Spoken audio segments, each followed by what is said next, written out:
Hi everyone, my name is Emily. I am the Sales and Product Development Director here at Pulse USA. We are a farmer and employee-owned seed company based in Bismarck, North Dakota. We specialize in pulse crops, cover crops, as well as forage seeds. I'm interested in the benefits of cover crops for my operation and the soil health. Where do cover crops fit into a rotation? So that's a great question. I think it's important to not necessarily think about where can you fit cover crops into your rotation. We can make it happen. So cover crops definitely can fit however and wherever you want them to. We can plant them in the spring, summer, fall. We can do fall seeded stuff that's going to overwinter and come up in the spring. So I would say the most important thing is to not limit yourself to trying to figure out where could it fit into my rotation, because if you really want to do it, we can make it work. What kinds of crops should we consider? So that's really important to think about once you've decided what your goals are, why you're wanting to incorporate the cover crop. We have hundreds of seeds that you can look at when it comes to putting together a cover crop concoction. So you're going to use things like barley or sugar beets or sunflowers if you have any salt issues or saline areas. You're going to use things like radishes, turnips, rapeseed if you're looking at trying to penetrate deep into the soil to break through compaction layers or to help develop new channels in the soil for water or for air. You're going to use different grasses like oats and barley at the beginning of the year to help get up and growing quick and start canopying the soil to help with any water or wind erosion type issues. You're going to use things like peas, lentils, cowpeas, faba beans if you're looking at trying to fixate nitrogen to increase the nitrogen levels in your soil biologically rather than using synthetic fertilizers. The list goes on and on. I mean, it just, once you've defined what you're wanting to do with the cover crop, that's when we step in and say, okay, this seed would work great, this seed's another option. It's important to not to start out with saying, okay, this is what I want to do. What seeds do you recommend that I use to get me there?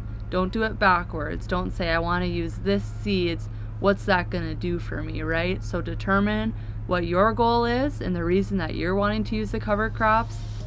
And then the experts here at Pulse USA, we're going to help you recommend varieties that you're going to need to accomplish those goals.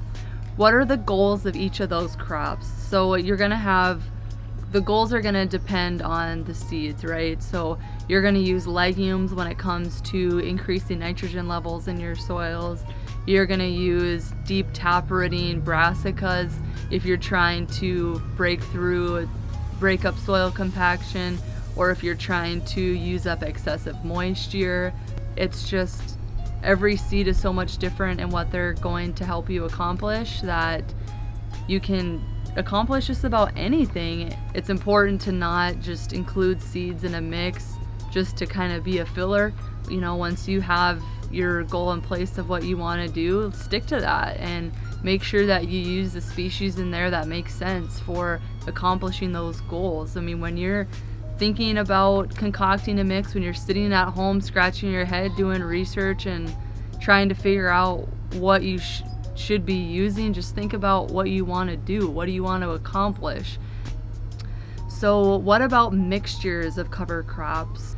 When you think about cover crops, generally you think about a mixture. You know, you can use cover crops as a single species, but it's just not that common. Now, the diversity within those mixes, that's going to range from 2 things to 20 things. And I think it's really important, I've always stressed this, that you don't need to try and have the most diverse mix to impress, you know, the farmer down the street or the local guy at the co-op or anything like that. Just, again, going back to your goals, once you determine that what you're wanting to accomplish, using the right seeds to accomplish that is all that really matters.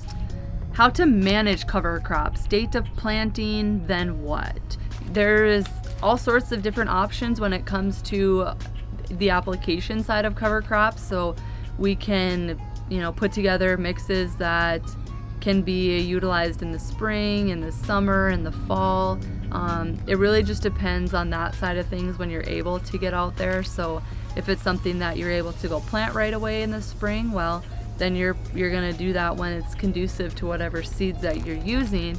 So the thing with a lot of these mixes is you're gonna have a variety of different species in there, grasses, broadleaves, brassicas, that you're not able to spray once all those plants have started to come up. So it really does just sit idle because you don't have a whole lot that you can go out and do as far as managing it, and you shouldn't really need to manage it. What types of benefits from programs of the USDA are there? How to qualify for USDA programs and crop insurance programs. The USDA has definitely done some really awesome things when it comes to soil health and incorporating different cover crops to improve the soils, the land, the water, and the environment. There's different programs that you can get through the Conservation Reserve Program, the NRCS offices, soil conservation districts. There is a pile of different options out there when it comes to getting into some different programs with the USDA. And really, you just got to take that initial step and get a hold of your county agent or anyone else that might be offering programs to incorporate cover crops, and just learn about what they're offering and then decide if that's right for you.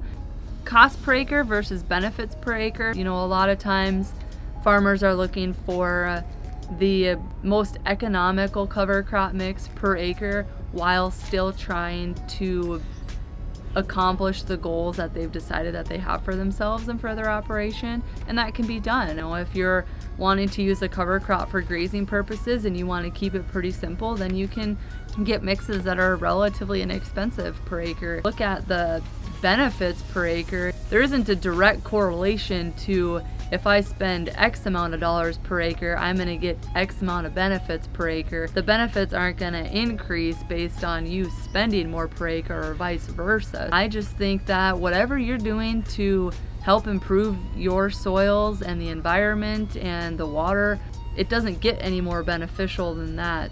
Lessons learned as these measures are utilized. I would say one thing that is pretty common, and we really stress it a lot, is that you don't need to put the whole farm into cover crops when you're first thinking about it. It's really good to start small. What's working here in Bismarck might not work over in Dickinson or in Jamestown or in Minot or wherever. We're constantly learning from everything that we're doing, whether it's concocting mixes or making recommendations. It's just important to know what you're doing today to help accomplish your goals might be different than what you're going to do tomorrow to accomplish your goals, and that's okay.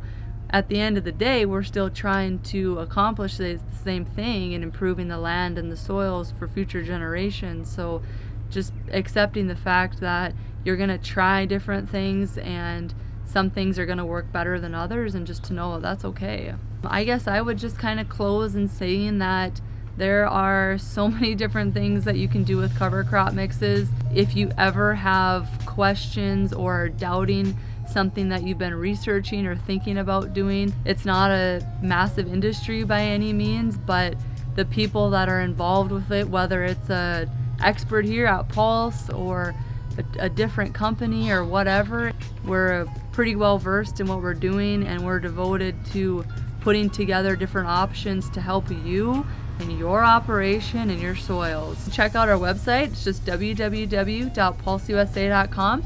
Check out our social media platforms. So we have a Facebook page, just Pulse USA. We have an Instagram, a Twitter, a YouTube channel, and a LinkedIn page as well. So be sure to check those out and enjoy. Okay, I think that's it. That's a lot. That's a wrap. All right.